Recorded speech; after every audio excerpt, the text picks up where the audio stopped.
this evening. Okay, so behavior does not prove salvation. Behavior does not prove salvation. Okay?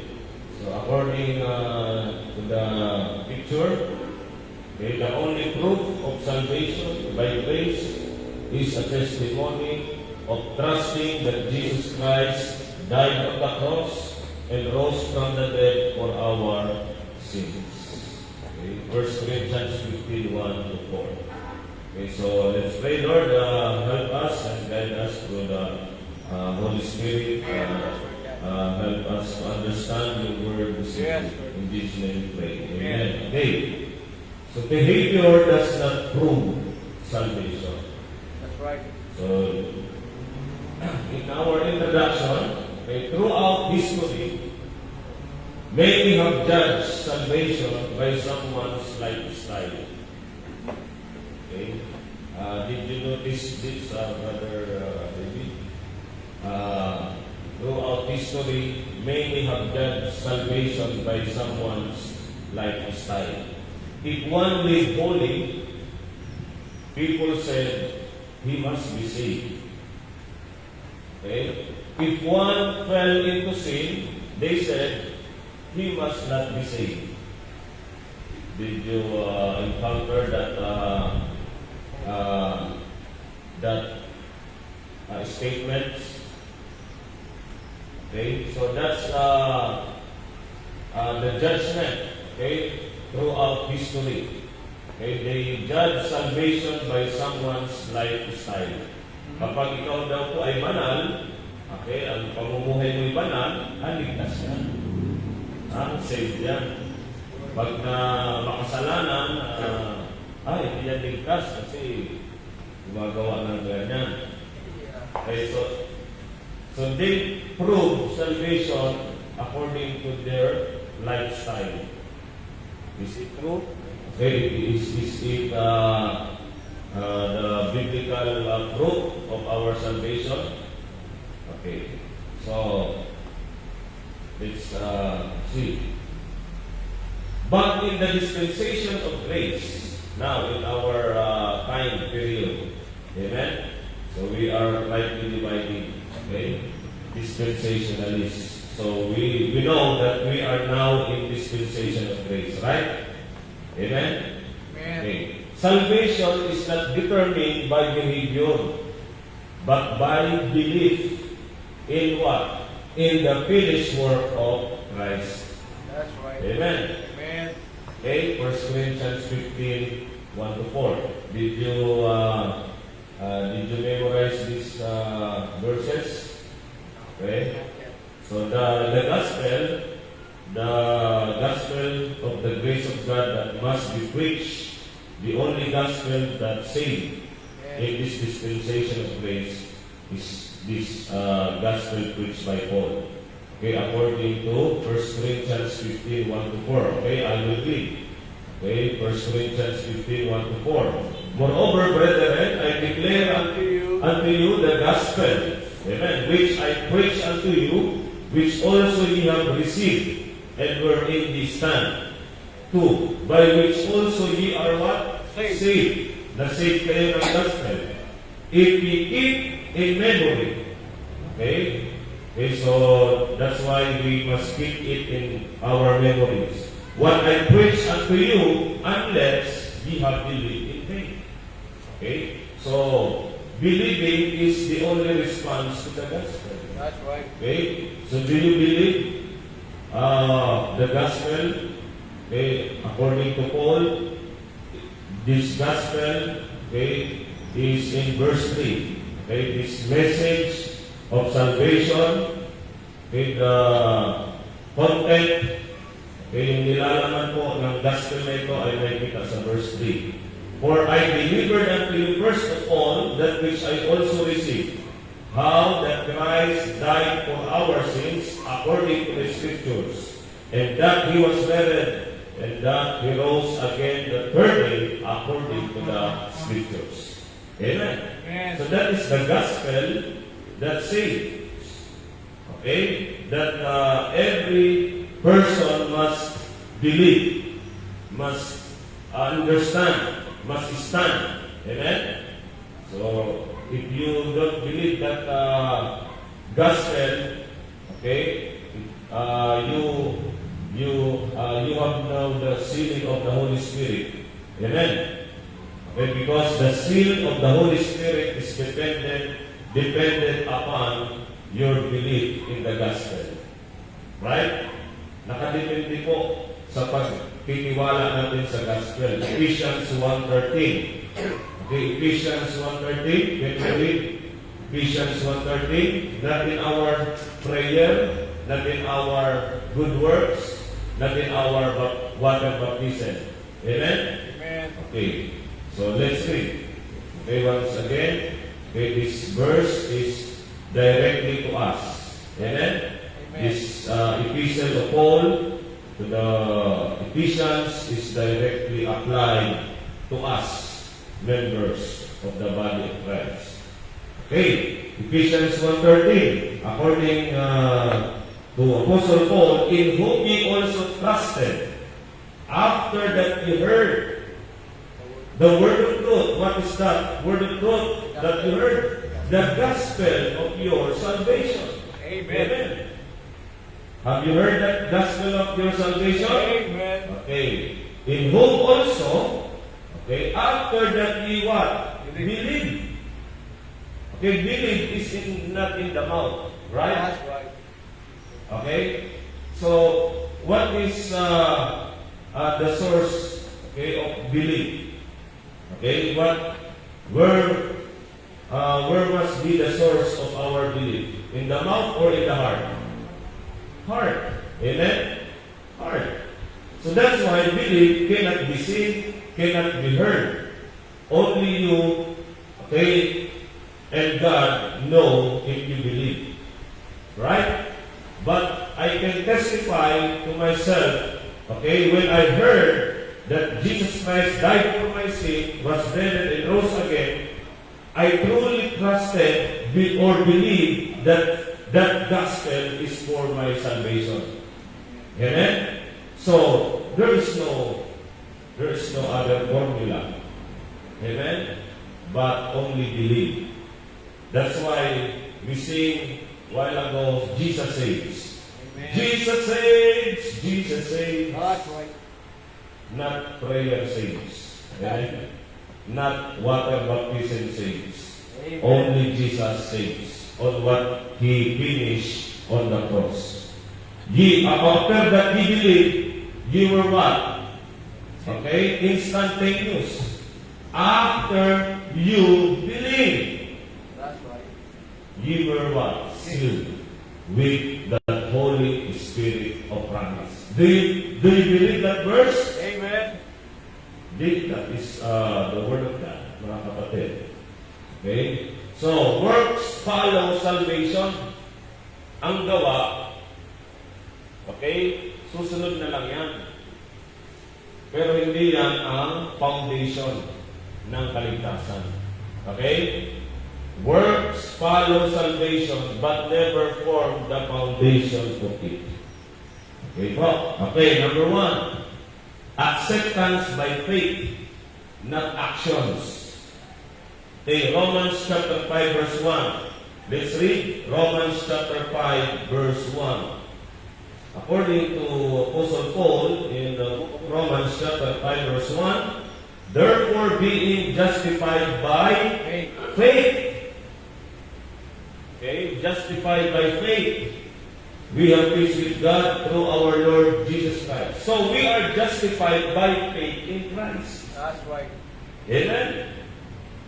Okay? Not by what we do. That's right. Behavior is fruit, not the root. Amen? That's why mga kapatid, yung prayer, yung call, that is the fruit. That is not the root. Amen? That's right. So which comes first? You believe or you call? Believe. You believe. Right? You cannot call on God, okay, unless you believe first. That's right. according to Romans chapter 10, verse 14. That's right. Amen. And then Romans chapter 10, let's read Romans chapter 10.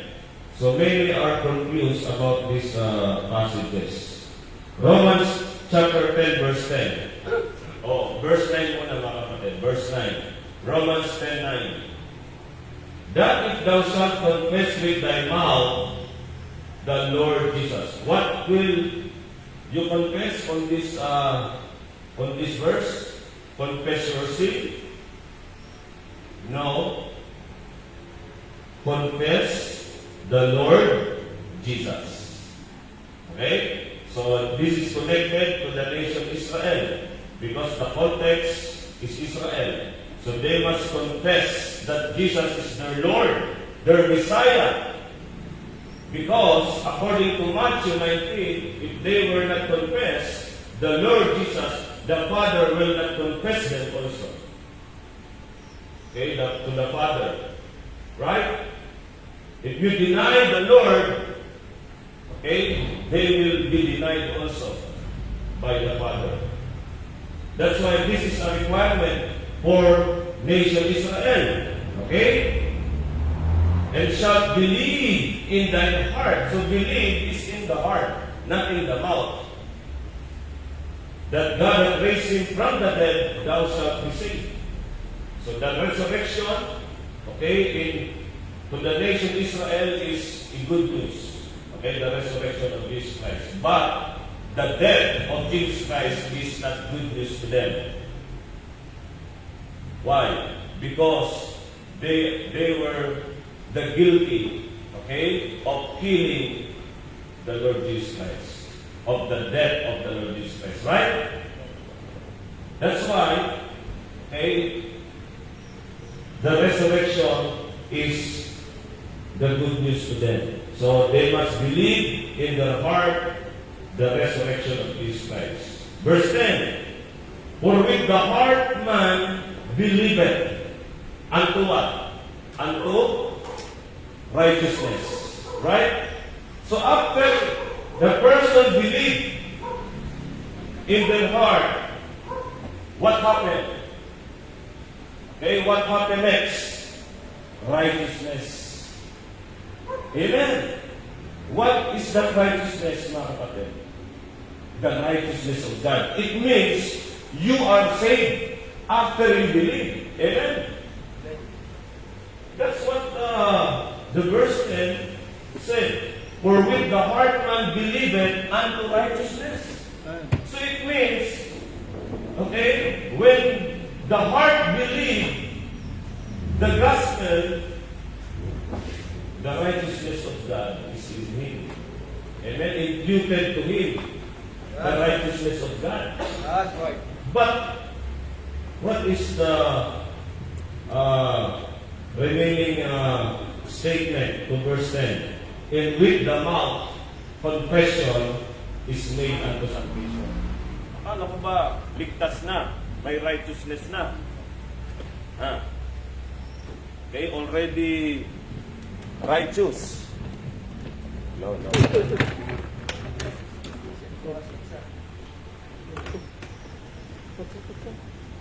No, nawala yung sound. Hello.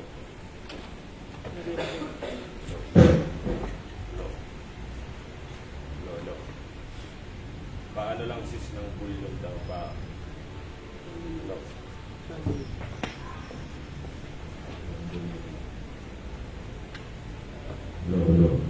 No. Sound check. Okay. So in verse 10, for with the heart man believeth unto righteousness, and with the mouth confession is made unto salvation. Not every word salvation in the Bible is for the soul salvation. That's right. That's why you must get the context, okay, of that word salvation. So it is connected to Israel. It means it is the national salvation of Israel. Okay? So, because individual person if every heart believe, okay, they will become righteous, justified. Amen. Already righteous in the sight of God after believing in the heart. So mga kapatid, okay, so that's why we are Justified by faith in Christ. Amen. Not by what we do. Huh? Behavior is fruit, not the root. Amen. Understand po mga kapatid? Hindi action natin ang nagligtas. That's right. Okay, number 2, assurance in Christ, not conduct. Verse 2 Timothy 1:12. 2 Timothy chapter 1 verse 12. 2 Timothy chapter 1, Verse 12. Alright, sabi po ng Bible, for the which cause I also suffer these things, nevertheless I am not ashamed, for I know whom I have believed and am persuaded that He is able to keep that which I have committed unto Him against that day. So our eternal security rests in the Savior, not in our performance. That's right. Amen? Okay, so not in our performance. Our assurance in Christ, not in our conduct. So number 3. Vindication by the gospel, not goodness. Okay? So you are doing good. It is good. Okay? Continue doing good. But salvation is not dependent upon your goodness. That's right. The proof of salvation is belief in the gospel, not moral achievements. Amen? Amen. Okay? So we have already read, okay, the gospel. Abiding security, not altering standards. Okay? We read also Ephesians 1:13, right? So sealed by what? By the Spirit. Our salvation is secure even if our walk wavers. You know, when we got saved, after we got saved, okay, it doesn't mean we are already perfect. We continue, okay, also to sin, to commit sin, right? Amen. That's right. Okay? So that's why, mga kapatid, no? Even our walkway, okay, even our lifestyle is not good in the sight of God. You have the seal of the Holy Spirit. It means, okay, the security of our salvation is eternal, abiding. Amen? The Holy Spirit will seal until the day of redemption. So, the Holy Spirit will not depart in our dispensation. But in the time of under the law, okay, under the Old Testament, like King David, right? When he commit the sin of adultery, he prayed to God, Lord, okay, take not thy Holy Spirit from me. Why? Because the Holy Spirit, okay, is not abiding, okay, in dispensation of law. But now in our dispensation, the promise of God is the Holy Spirit will abide. Amen. Okay, but that is not the license to sin. That's right. Amen. That is not the license because Apostle Paul also give us the prohibition. Okay, God forbid. Amen. God forbid. Number 5, absolute grace, not added works. Absolute grace. So God saves apart from the works of the law. Adding behavior undermines grace. If you add a good behavior in salvation, you undermine grace. it means, okay, you frustrated the grace of God. You are belittling the grace of God. Okay? You undermine this. Okay? You are not magnifying. You are minimizing the grace of God. The grace of God, it means it must not be added, okay, by works. Okay? It means not works. According to Romans 11 verse 6. Romans 11 verse 6. Here is the verse, okay, the meaning of grace. What is the definition of grace? Okay, this is the definition. And if by grace, then is it no more of works? My question this evening is a confession a work? Amen. Is a prayer a work? Amen. Yes. Amen. That's a good work. Yeah. Right? According to Colossians chapter 4, okay, that means also not only work but labor. That's right. Okay? Oh, who is the one who labor fervently in prayer? Sino yan? Pray fervently. Labor. Prayer is labor. Right. Right? So, you undermine grace if you say that prayer is a requirement to be Amen. saved. That's right. No. The Bible says, "And if by grace, then is it no more of works." Otherwise, grace is no more grace. Amen. That's why the gospel today is the gospel of the grace of God. Amen. Only by the finished work of Jesus Christ. His work, not our work. The only response to the grace of God is believe. That's right. Because believing is not a work. That is considered a work. Romans chapter 4 verse 5. According to Romans 4 verse 5, now to him that worketh not. If you are working, you are not believing. Right? But on this verse, to him that worketh not, if you are working not, okay, if you are not working, but believeth on him. So contrast. It's a big contrast. If you believe, it means you are not working. Amen? But if you pray, you are working. That's right. That's considered a work. Good work. Right? Conduct. That's a good conduct if you are prayerful. Okay? So, the only response to the grace of God is belief. So, adding behavior undermines grace. Amen. Okay? So, kung tayong mga kapatid na magmamalaki, Amen. that's why not of works, lest any man should boast.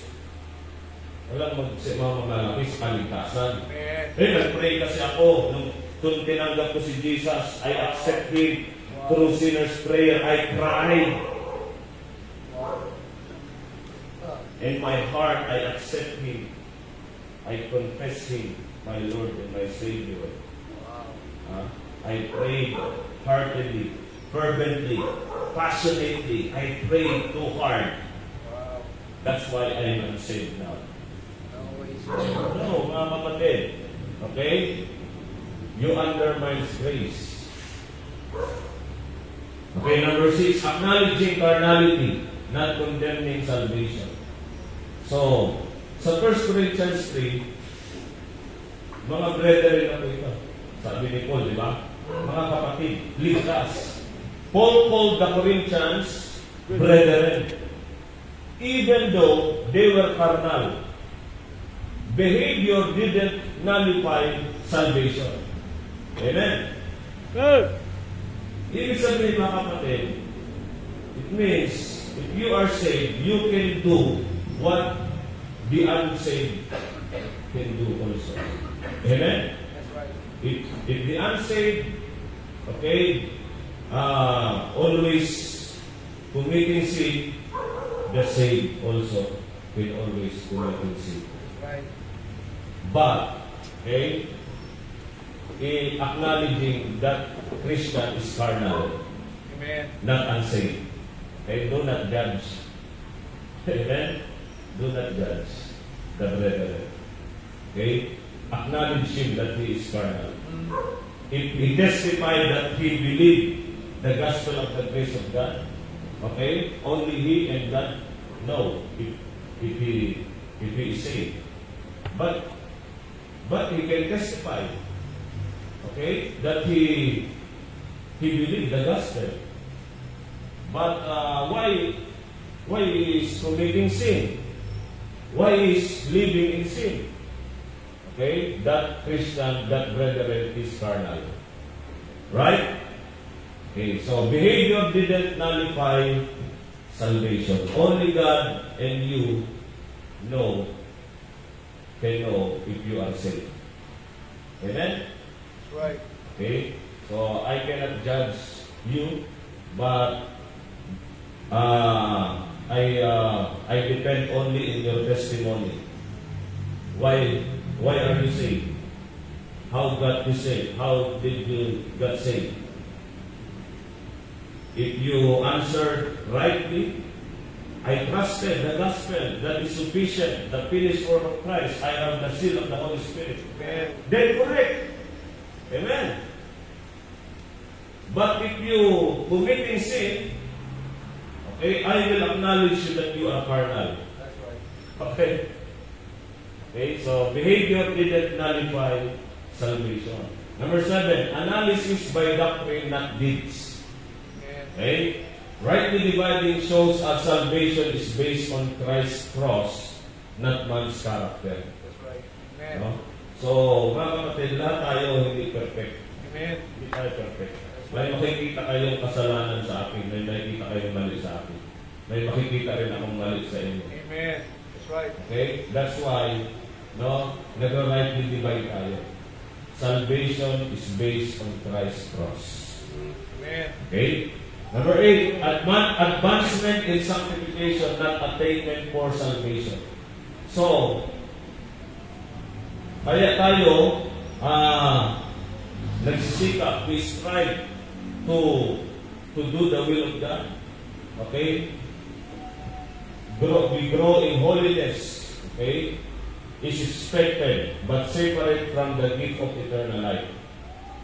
So we are doing good not to attain salvation. We are doing good, okay, for sanctification, for our growth spiritually. Amen. Okay, so I hope we understood that. Number 9, appointed position, not apparent performance. According to Ephesians 2:6, we are seated with Christ in heavenly places. Amen. So this is our position. Amen. Regardless of earthly struggles. So, every day we are struggling in Amen. sin. What decision I will make today? I will read my Bible or I will watch telenovelas. Oh. So, there are struggling. Okay? But, our position is already appointed. It cannot be changed, mga kapatid. So number 10, assessed by God, not approved by man. Our salvation is not approved by man. Amen. Amen. Romans 14 verse 4. Romans chapter 14 verse 4.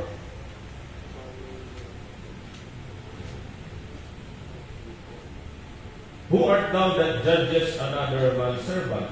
To his own master he stumbled or fallen, yea, he shall be holded up, for God is able to make him stand. Okay, only God can judge Amen. us. Okay, can assess our salvation.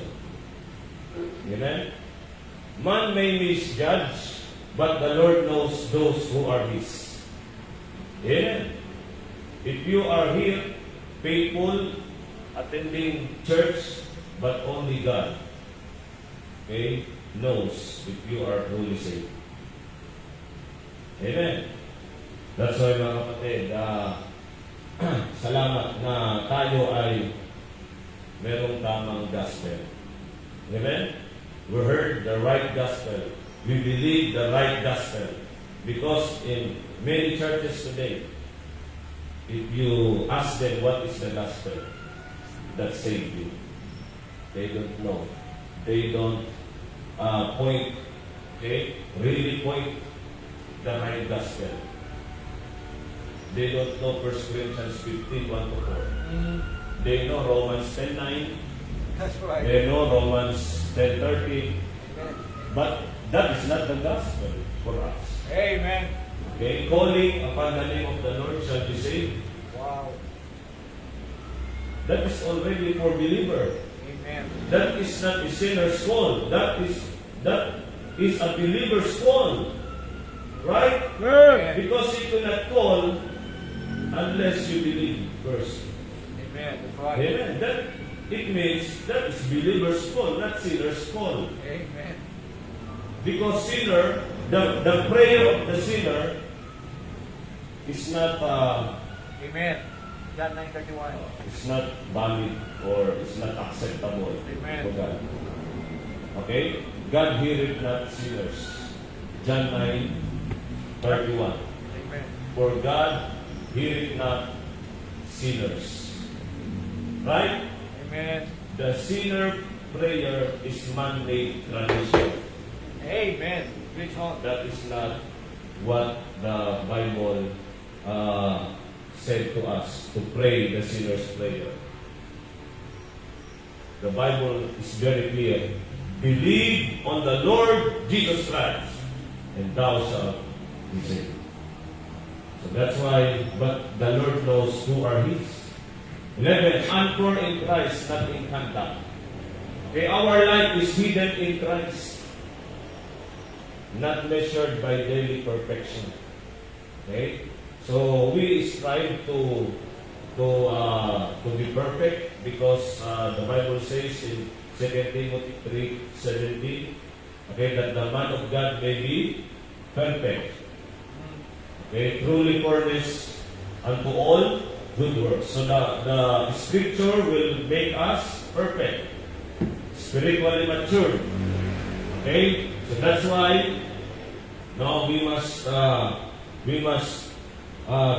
grow daily. Okay? By our meditation, by our daily devotion. But mga kapatid, no, if you fail, if you commit sin, no, your life is hidden in Christ, not in sin. Amen? Not in your conduct. So our conduct is changeable, always changing. But our anchor in Christ cannot be changed. Amen? Nakatago na ang buhay natin kay Kristo. Amen. Our identity. So, conclusion. Salvation is a gift. Salvation is a gift. How can you receive the gift of salvation? How can you receive the gift of salvation? Let's believe what Christ did for us. Salvation cannot be seen. Oh. Salvation is a message. Amen. Good news. How can you accept the good news? By believing it in your heart. Amen? Amen. So, if you believe the gift, okay, the salvation, okay, you have already have that salvation. Not a reward. Reward, okay, is not gift. Okay, gift is free, but reward, okay, it takes work to get reward. Amen. Amen. Behavior can show maturity, immaturity, or carnality. Paiba-iba po ang ating behavior. Amen. Ha? Pagising mo sa umaga, spiritual ka. Okay, nung nakakita ka ng na ano yung flesh mo, di ba? Nakarnal ka naman. And then, basa ka naman ng Bible, spiritual na naman.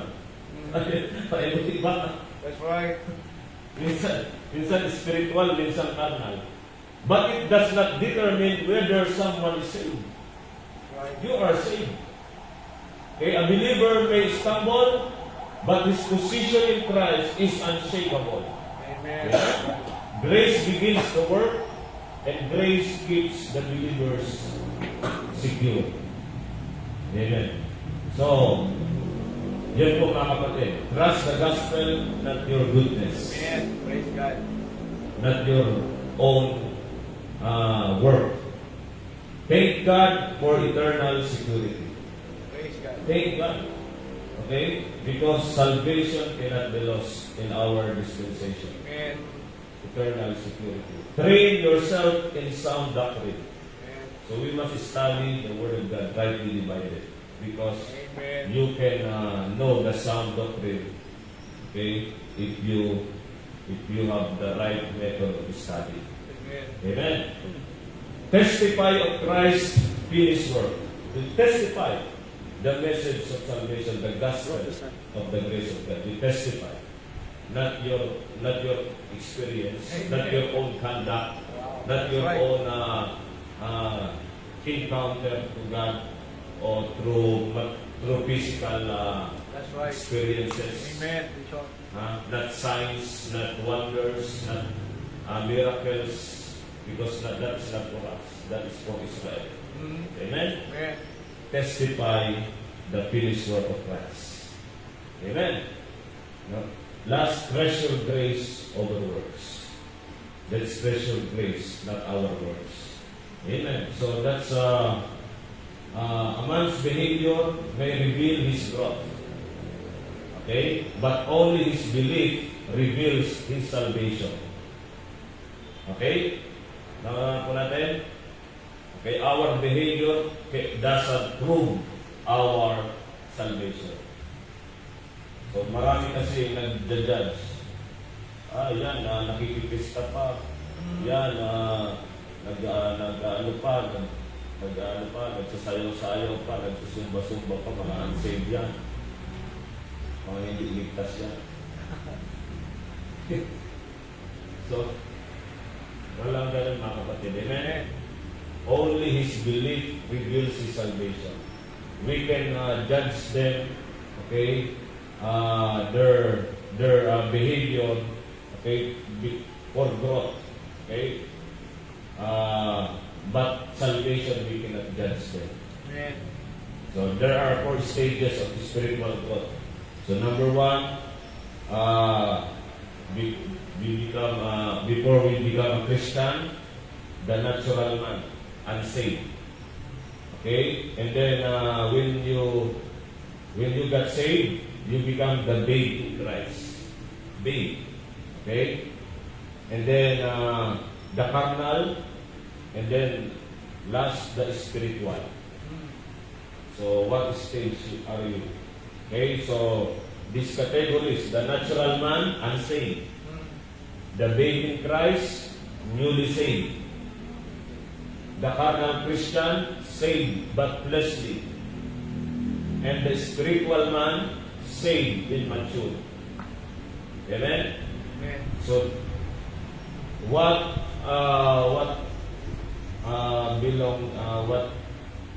category do you belong in these categories?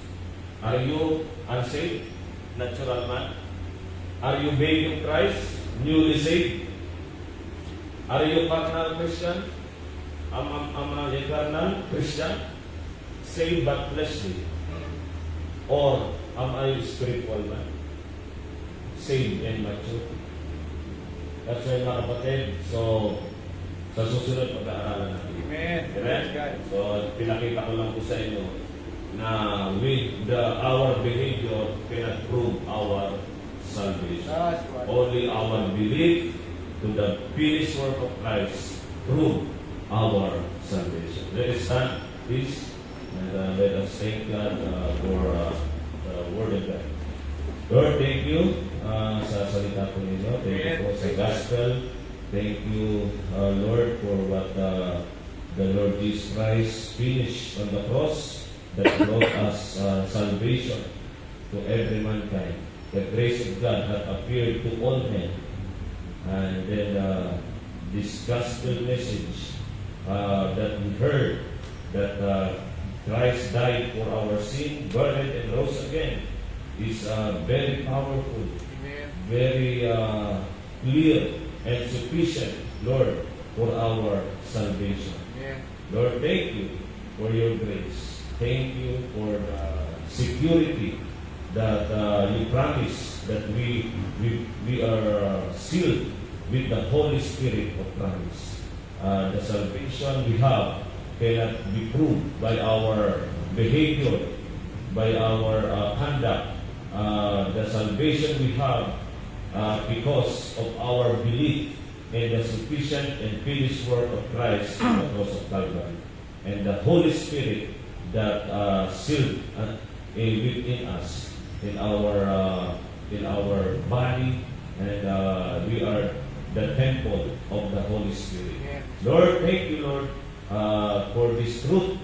Thank you, and help us to share it to our loved ones with clear presentation. Lord, help us to enjoy this salvation daily.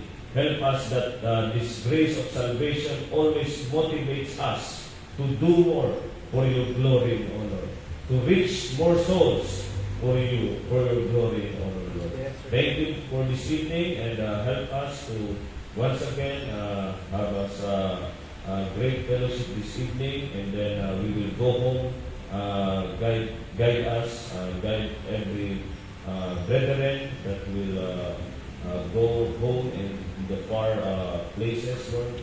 Thank you. In Jesus' name we pray. Amen. Amen. Amen. All right. Thank you. Thank you, Our Lady.